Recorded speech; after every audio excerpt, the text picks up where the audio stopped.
حدیث نمبر 4771 حضرت ابو سعید خدری رضی اللہ تعالیٰ عنہ سے مروی ہے کہ ایک شخص نبی اکرم صلی اللہ علیہ وآلہ وسلم کی خدمت میں حاضر ہوا اور اس نے پوچھا کہ لوگوں میں افضل کون شخص ہے؟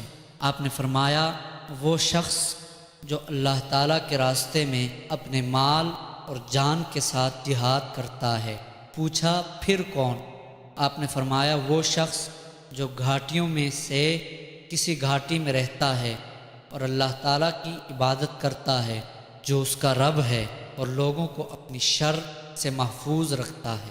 حدیث نمبر 4772 حضرت ابو سعید خدری رضی اللہ تعالیٰ عنہ سے مروی ہے، فرماتے ہیں ایک شخص نے رسول اکرم صلی اللہ علیہ وآلہ وسلم سے پوچھا یا رسول اللہ صلی اللہ علیہ وسلم لوگوں میں افضل شخص کون ہے؟ آپ نے فرمایا وہ مومن جو اپنی جان اور مال کے ساتھ اللہ تعالیٰ کے راستے میں جہاد کرتا ہے۔ اس نے پوچھا پھر کون؟ آپ نے فرمایا وہ شخص جو لوگوں سے الگ تھلگ گھاٹیوں میں سے کسی گھاٹی میں ہو، اپنے رب کی عبادت کرے اور لوگوں کو اپنے شر سے محفوظ رکھے۔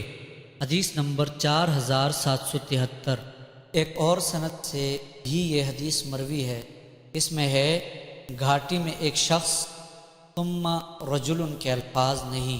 حدیث نمبر 4774 حضرت ابو ہریرہ رضی اللہ تعالیٰ عنہ سے مروی ہے، رسول اکرم صلی اللہ علیہ وآلہ وسلم نے فرمایا لوگوں کی بہترین زندگی کا طریقہ یہ ہے کہ ایک شخص گھوڑے کی لگام پکڑ کر اللہ تعالیٰ کی راہ میں نکل جائے اور اس کی پیٹھ پر اڑتا پھرے، جب دشمن کی آہٹ یا خوف محسوس کرے تو اس طرف نکل جائے اور قتل یا موت کو تلاش کرے، یا وہ شخص جو بکریاں لے کر پہاڑ کی کسی چوٹی یا کسی وادی میں نکل جائے، نماز پڑھے اور زکوٰۃ ادا کرے اور موت آنے تک اپنے رب کی عبادت کرے اور لوگوں کے معاملات میں بھلائی کے علاوہ کسی معاملے میں نہ پڑے۔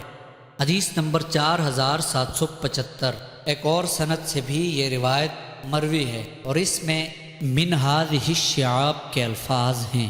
حدیث نمبر 4776 حضرت ابو ہریرہ رضی اللہ تعالیٰ عنہ نبی اکرم صلی اللہ علیہ وآلہ وسلم سے حسب سابق روایت کرتے ہیں اور اس حدیث میں فی شعب من شعاب کے الفاظ ہیں۔